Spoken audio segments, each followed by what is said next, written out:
Boa noite. Coincidentemente, temos hoje aqui no Entrevista Coletiva mais um aniversariante do mês. Amanhã ele completa 64 anos. Apesar de ter desempenhado funções ligadas à sua formação, afinal, esse engenheiro eletricista foi presidente da Coelb e da Eletrobras, ele ficou mais conhecido quando entrou para a política. Foi deputado estadual, governou a Bahia por 9 meses, administrou Salvador em 2 mandatos e hoje está na Câmara Federal. É marido de Márcia, pai de Manuela, Raquel e Mariana e tem 2 netos. Além disso, pode voltar a concorrer à Prefeitura da capital baiana. O meu convidado de hoje do Entrevista Coletiva é o deputado federal pelo PSDB, Antônio Embaçaí. Boa noite, deputado. Boa noite, Silvana. Deputado, eu disse coincidentemente porque na semana passada Mário Kertes esteve conosco e ele faz aniversário no dia 21. Por sinal, Mário deu um furo jornalístico aqui para o Entrevista Coletiva. Ele disse que voltava ao jogo político e que queria, sim, sair candidato para as eleições de outubro. Como fica a situação da oposição agora? Ele, que essa semana que passou, participou das inserções eleitorais do PMDB, inclusive. Aliás, uma entrevista de grande repercussão, né? Continua repercutindo. Eu acho que é muito importante a presença do Mário Kertes nesse processo político, no cenário da sucessão aqui de Salvador. O Mário tem uma experiência muito grande, ele tem uma capacidade de formulação, de conceituação, de elaboração de projetos, planejamentos. E tem outra coisa também muito importante, Silvana, que ele reúne em torno dele gente de grande valor. Então, acho que tudo isso significa enriquecer o debate e abre uma perspectiva, porque acima de qualquer nome, o importante é você encontrar os caminhos para recuperar a cidade. Salvador precisa ser recuperada imediatamente dos seus serviços essenciais e também ser projetada para o futuro. De maneira que eu fiquei assim muito alegre com a presença dele no debate. Agora, deputado, o deputado ACM Neto, apesar de não falar com todas as letras, ele deixa ou dá a entender que também quer ser candidato. Recentemente, ele disse que não adiantavam reuniões a portas fechadas, que era preciso ouvir a população. Isso é uma referência a alguma pesquisa de intenção de votos? Ele tem uma pesquisa que coloca, ele sempre fala isso, coloca ele numa posição muito boa com relação aos demais candidatos. Evidentemente que na hora que ele faz as colocações, a gente que está no dia a dia da política, Silvana, percebe que ele se coloca também como pré-candidato, né? É um deputado que tem uma performance excelente lá no Congresso Nacional e que também a presença dele, de tanta gente boa, significa que a gente abre uma perspectiva muito interessante para recuperar a cidade. Eu volto a dizer, o fundamental não é questão do nome de A, de B, de C, o fundamental é que aquele que tenha condições de liderar a recuperação da cidade seja escolhido pela população. Eu torço muito pela cidade. Eu trabalhei 8 anos sem parar, sou apaixonado como você e tanta gente é apaixonada por Salvador e sei que a cidade merece uma sorte melhor. Então, toda essa configuração aí está me engrandecendo também, está me motivando. Eu também estou nessa luta, né? Estou trabalhando bastante para ver se a gente chega a uma situação que a cidade se recupere.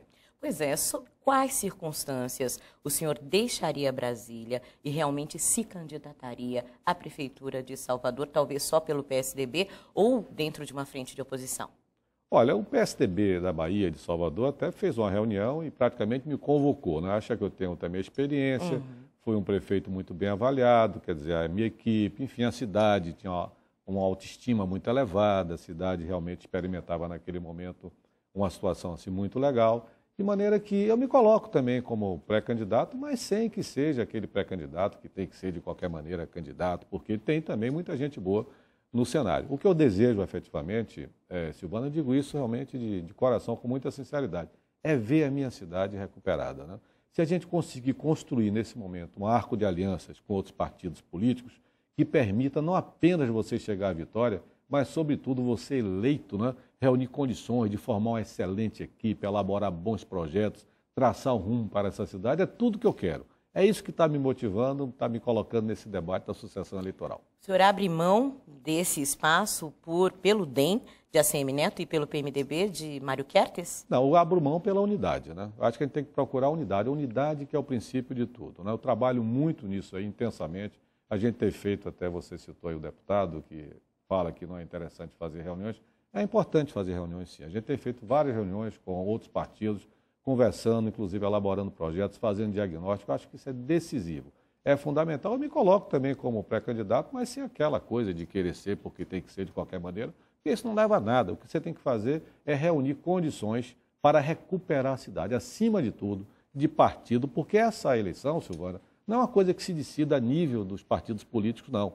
Tem que ser uma decisão fora de partidos políticos. Partido político é para você fazer o processo eleitoral, propriamente dito, os procedimentos. Mas ela tem que ser extrapolítica, com tanta gente boa que tem em Salvador, que quer colaborar, que não está satisfeita com o que vê, com um trânsito insuportável, com crises continuadas no setor de saúde, né? Você vê a segurança pública, um horror. População de rua é uma coisa que corta o coração, sem assistência social, sem promoção social. Então a gente quer ver uma cidade como ela merece ser. Salvador é uma cidade que tem identidade própria, uma cidade especial, não apenas no continente, mas no mundo. Eu posso lhe dizer isso porque eu andei por muitos lugares do mundo. Então, Salvador é uma cidade especialíssima pela sua história, pela sua gente, pela sua pluralidade, pelo seu poder, pelas suas perspectivas. Se a gente está passando um momento agora desagradável, e realmente a gente está passando, eu não tenho dúvida nenhuma que tem data e hora para acabar o que está aí. E a gente também tem data e hora para começar um novo tempo na nossa cidade. O senhor falou nas reuniões, nos encontros e na importância desses encontros. Vocês já estão conversando aí, PMDB, DEM, PSDB, desde o ano passado.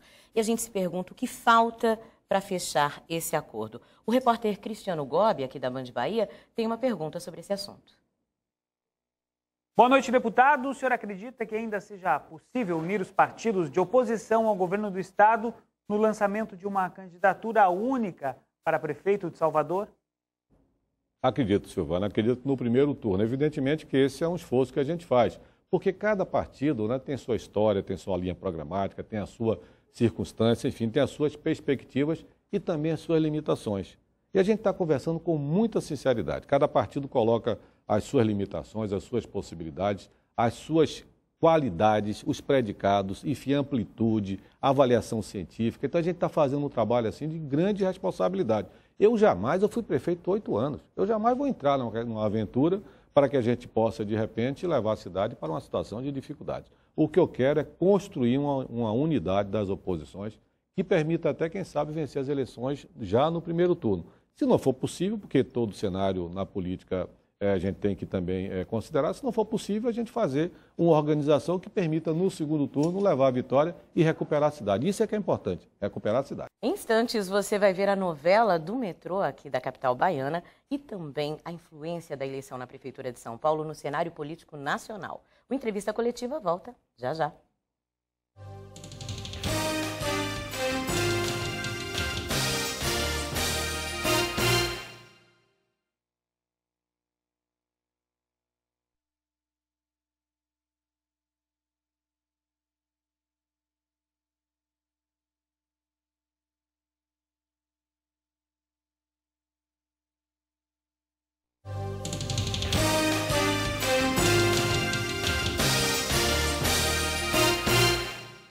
Estamos de volta com a entrevista coletiva e o meu convidado de hoje é o deputado federal Antônio Embaçaí.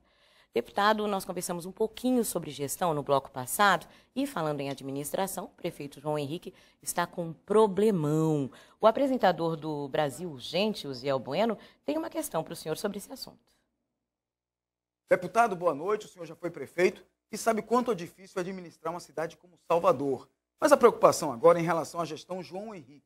As contas dele de 2010 foram rejeitadas pelo Tribunal de Contas dos Municípios. O que é que o senhor acha disso? E como o PSDB vai se posicionar na Câmara de Vereadores de Salvador?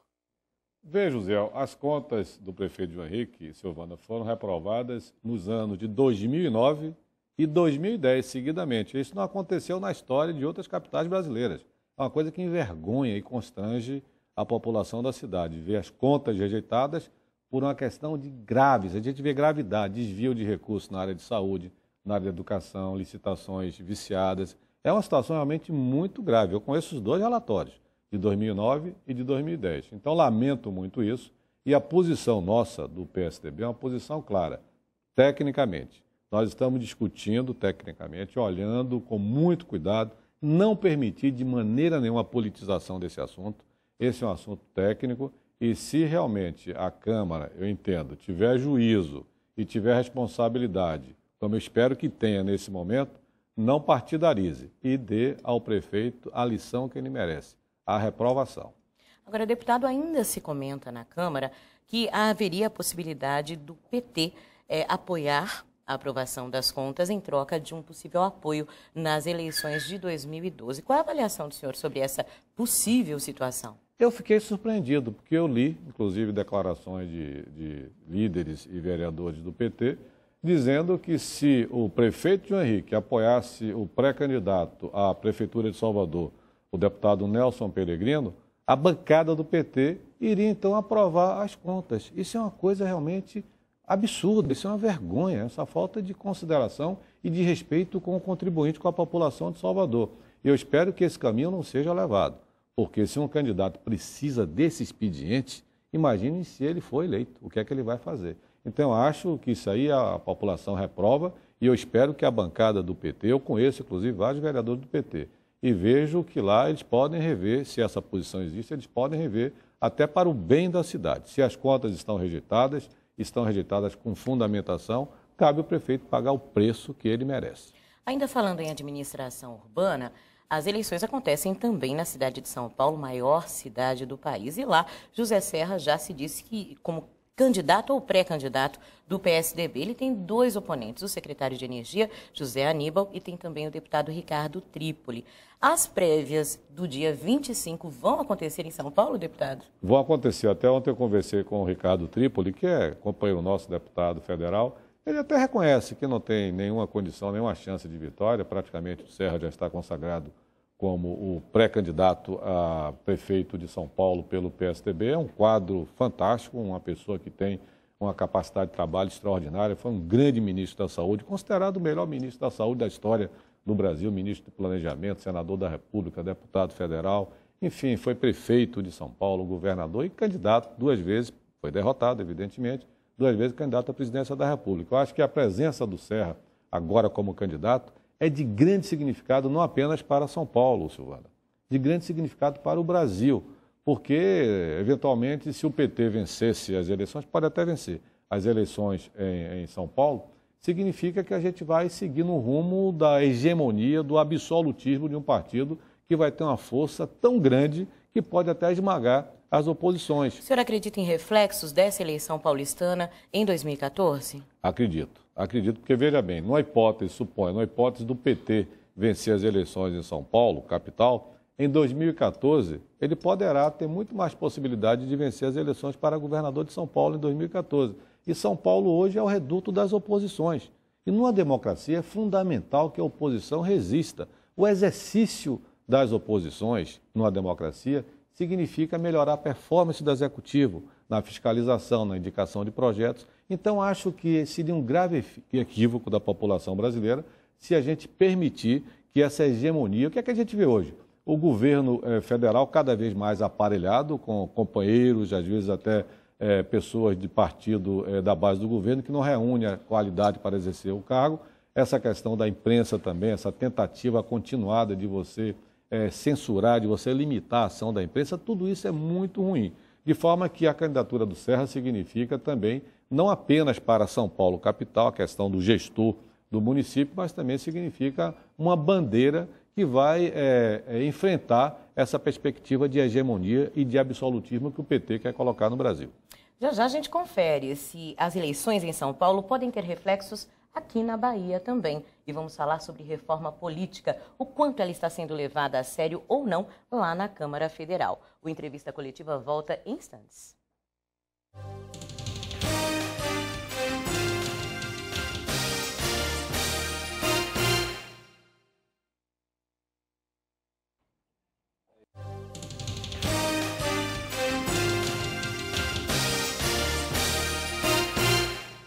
Estamos de volta com a entrevista coletiva e o meu convidado de hoje é o deputado Antônio Imbaçaí.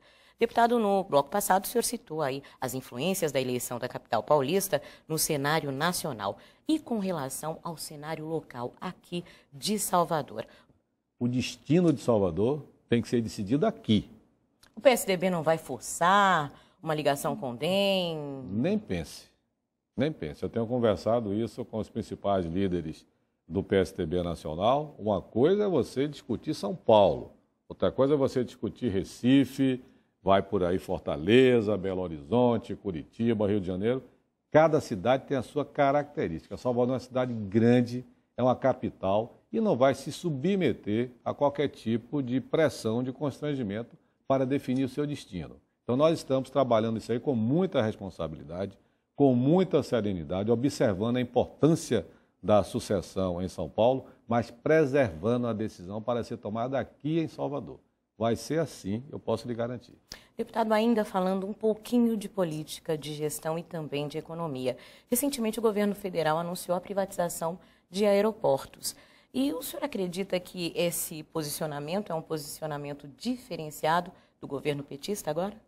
Olha, o que eu lamento muito é que o PT, né, usou muito esse expediente da privatização para demonizar, como se fosse uma coisa assim, da mais absoluta prejuízo para a população brasileira. E, de repente, agora está privatizando. Ele já vinha fazendo outras privatizações e agora escolheu 3 aeroportos, aqueles mais rentáveis, para começar a sua privatização, as suas grandes privatizações.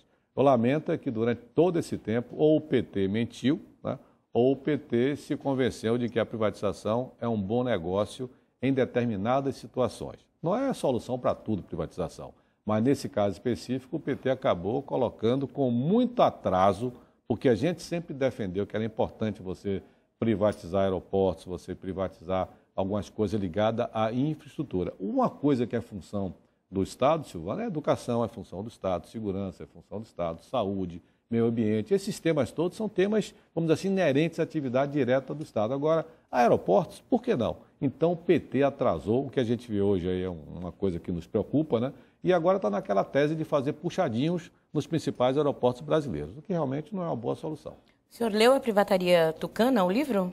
Eu acho que não merece, até pelo autor, né? O autor que é uma pessoa suspeita e até condenada. Vamos falar sobre reforma política, a reforma política que agora está no Senado. O senador José Sarney prometeu a votação para o dia 21 de março e na semana passada a CCJ disse, a Comissão de Constituição e Justiça do Senado, disse que não considera falta de fidelidade partidária ou infidelidade partidária a saída de um partido para a fundação de outro. Alguns senadores chegaram a ironizar essa situação. Qual é a opinião do senhor? Olha, veja, a primeira reforma política no Congresso, sinceramente, eu acho que aquele negócio não vai funcionar. Porque iniciou no governo, todo mundo animado, a presidente Dilma esteve lá logo na primeira sessão, dizendo que ia apoiar a reforma política, embora seja uma coisa de, vamos dizer assim, da moto própria da Câmara dos Deputados do Congresso, mas a presença da presidente anunciando que estimula sempre dá mais motivação. De lá para cá, Silvana, é um bate-cabeça, as coisas não estão funcionando, né? Agora você está na pauta da sucessão municipal. De sorte que eu acho que esse é um assunto que, na minha percepção, vai ficando aí de lado, né? Vai ficando, não vai avançar. E quanto a essa questão de partidos novos que você coloca, né? A questão de partidos novos. Fundação de novos partidos. Fundação de novos partidos, eu acho uma coisa absolutamente natural. Não tem nenhum problema você fundar novos partidos. O que eu acho muito esquisito é que você tenha tantos partidos no Brasil. Você tem 29 partidos ou mais no Brasil. E certamente você não tem 29 ideologias ou linhas programáticas. Então tem muita coisa aí que é feita para atender interesses menores. Então caberia, talvez, aí numa reforma política, você encontrar caminhos para reduzir o número de partidos e dar mais consistência e conteúdo programático, né? Obrigando até o parlamentar que está ligado àquele partido a ter uma conduta mais numa linha programática do que ficar, às vezes, ao Deus dará. Acaba sendo uma salada de frutas, né? Tantas siglas, a população não identifica direito e acaba sempre valorizando muito mais a pessoa do que o partido e o seu programa. Já já a gente conversa sobre a matriz energética brasileira, sobre as escolhas pessoais de um político e como é ficar sem mandato, sem ação direta na área política. O Entrevista Coletiva volta em instantes.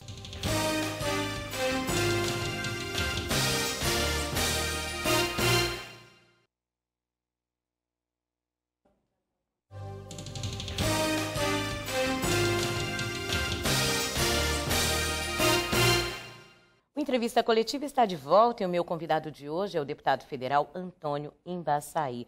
Deputado, o senhor é engenheiro eletricista, né? Uma das grandes discussões que se tem hoje no mundo é meio ambiente e matriz energética. A gente sabe que mundialmente 80% da energia consumida é de combustíveis fósseis. No Brasil a gente tem uma média de 47%, 50%. O senhor acredita que o Brasil hoje já é um modelo a ser seguido?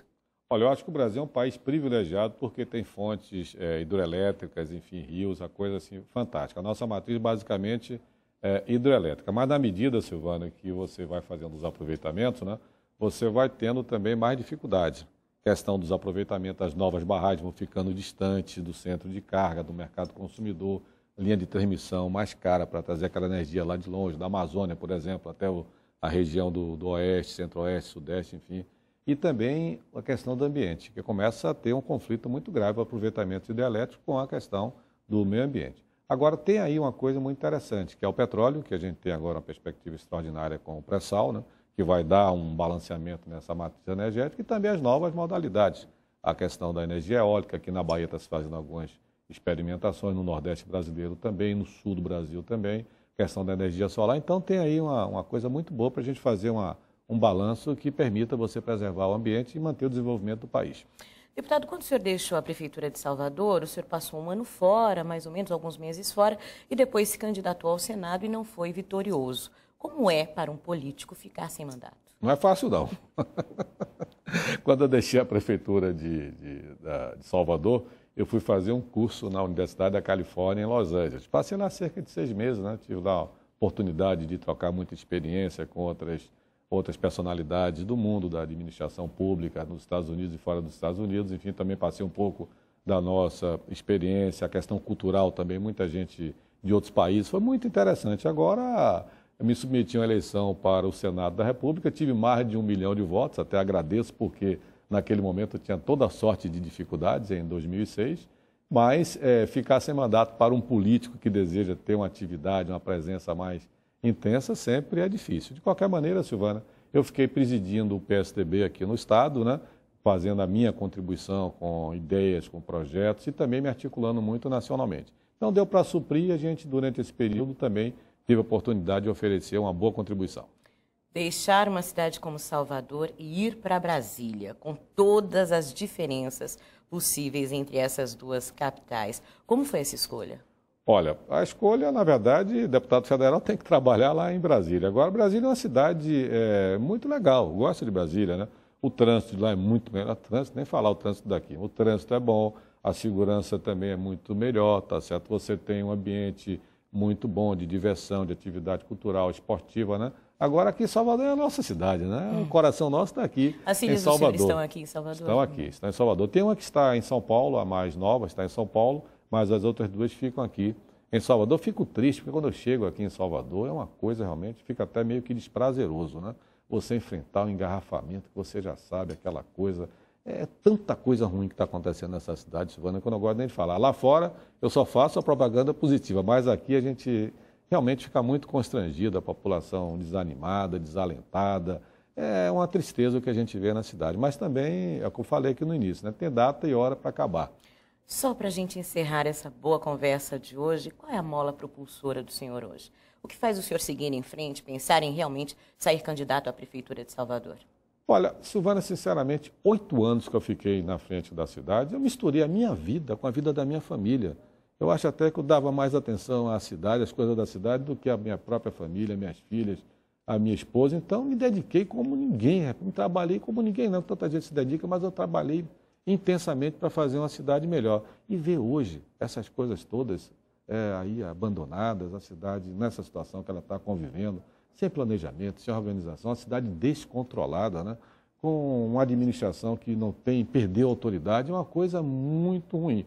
Isso é que me anima, né? Apesar do esforço que eu fiz no passado e perceber que haverá necessidade de fazer um esforço talvez muito maior, eu me animo, estou aí na luta, quero, não vou me afastar disso e se eu puder dar a minha contribuição, eu vou dar. Minha obrigação é essa, eu faço isso não apenas como obrigação, eu faço isso porque o meu coração também quer que a gente faça essa cidade prazerosa. Salvador tem que ser a melhor cidade do Brasil. É inacreditável que uma cidade tão bonita, com tanta coisa boa aqui, passe tantas dificuldades nesse momento. Deputado Federal Antônio Embassai, muito obrigada por ter aceito o nosso convite. Uma boa noite para o senhor. Muito obrigado, Silvana. Boa noite. Para você, uma boa noite, uma boa semana. E a gente se encontra domingo, no Entrevista Coletiva.